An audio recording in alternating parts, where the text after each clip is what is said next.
Hey guys, welcome back to my channel. This is Straight Talk with Lisa. At Straight Talk with Lisa, we talk straight about things. And this is part 2 of a video on self-talk. If you haven't watched part 1, I would encourage you to do it. If you've already watched part 1, I'm glad you came back to watch part 2. I hope that you've hit the subscribe and the bell notification so you'll know when new videos are posted.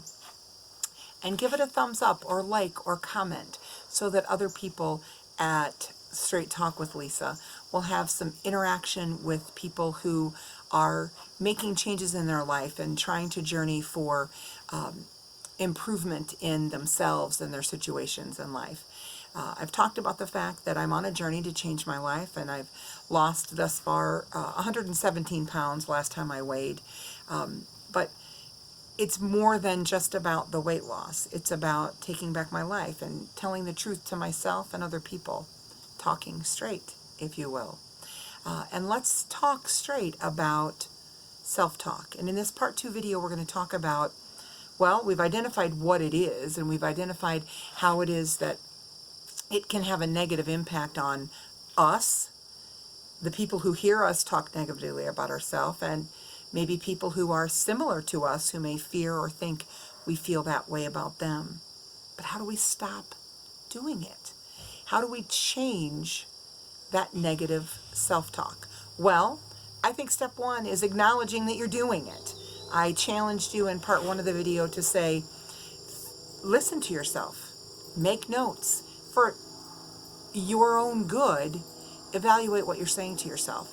So once we identify that this is an area where we are struggling, where we are being negative about ourselves, where we are telling the joke about ourselves before someone else can tell it, etc., then we can change it. And we should. You can't change what you don't acknowledge. So step number 1 is to identify it. Acknowledge it. I'm doing that. And step number 2 is to say, why should I stop doing that? Well, let's talk a minute about why you should stop doing it. We talked about those 3 groups of people. Yourself, first and foremost, right? You are negatively impacted when you say negative things about yourself. It brings you down. It does not build up. The second group of people are those people who hear what you say negatively about yourself and may assume it's okay for them to say things about you like that. And the third group is people who may have similar characteristics to you, others who struggle with weight or others who struggle with other habits that you continually put yourself down for. And they might begin to think you feel the same way about them and internalize those comments and in turn say those things about themselves as well. So the why is because people are affected by that. What's the how? How do we stop it? Again, first we acknowledge it, and then we ask ourselves, why is it a problem? And then how we change it. Well, the how we change it is to change it. When we hear ourselves saying negative things, I'm so fat. This skirt makes me look so fill in the blank. I'm so dumb. I can't believe I did that. We must replace that speech with new words. And I mean replace it immediately. When you hear yourself doing it, I'm going to encourage you, whether you're alone or with other people, to say out loud to yourself, that is not true of me. That is not okay that it was said. And replace it with a positive statement, or at least a not negative statement. You might not say immediately, I'm so fat, and replace it with, I'm so beautiful. But you can replace it with, I'm not defined by my weight. You can replace it with, I struggle with math, but I'm an intelligent person. So we want to stop that and replace that language. It's going to be easiest to do that if you have people in your world that you trust to hold you accountable.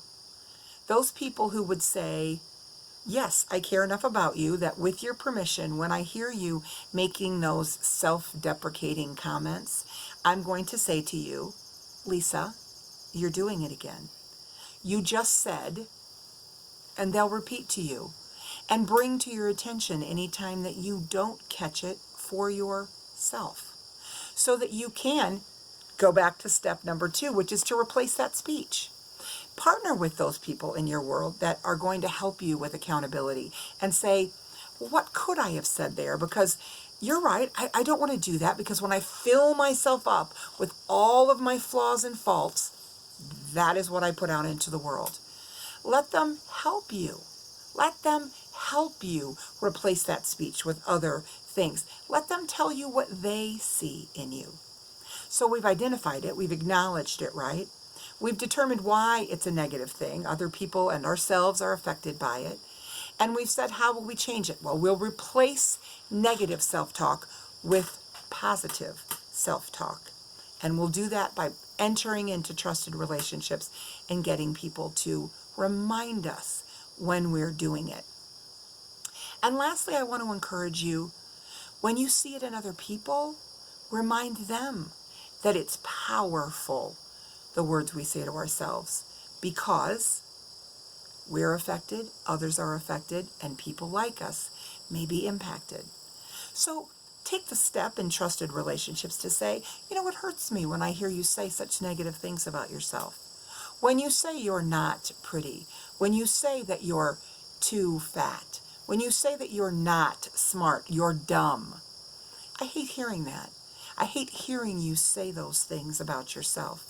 And that allows us to more readily identify it in ourselves. When we are in trusted relationships, encouraging other people to speak positively about themselves, it'll be a lot more difficult for you to be so negative about yourself. And I want you to remember that the power of words is true even when you're lying to yourself. We believe the lies we tell ourselves. We believe the lies we tell ourselves. If we tell ourselves that we're fat and we're ugly and we're unworthy and we're not smart and any and all of those other things we say, we'll begin to believe those things. So take action steps now to say, I'm going to replace negative speech patterns with positive ones, or at least neutral ones. Please start there with me, at least neutral. If you can go to positive, please do. And if you can't, go to neutral and then to positive. Enter trusted relationships where people will help you and remind you. And then tell other people that they should speak positively about themselves as a reminder that you should as well. That wraps it up for us on negative self-talk. We talked about what it is. We talked about how to do it differently. Please do it differently, because you're worthy exactly as you are now. You're worthy because you're you. Sit in that, celebrate that, and speak about it in kind and positive ways. All right? So join me again here on Straight Talk with Lisa. We're going to talk about a lot of other things, and we're going to talk about everything in a straight and honest manner. Subscribe to the channel, share it so others will find it as well, and like and comment. Don't forget to hit the notification bell so that you can be aware when the next videos are posted, all right? Have a great night, have a great afternoon, evening, depending on when you're watching this. And remember, speak kindly to and about yourself, and remind others in your world to do the same. That's just a little straight talk from Lisa.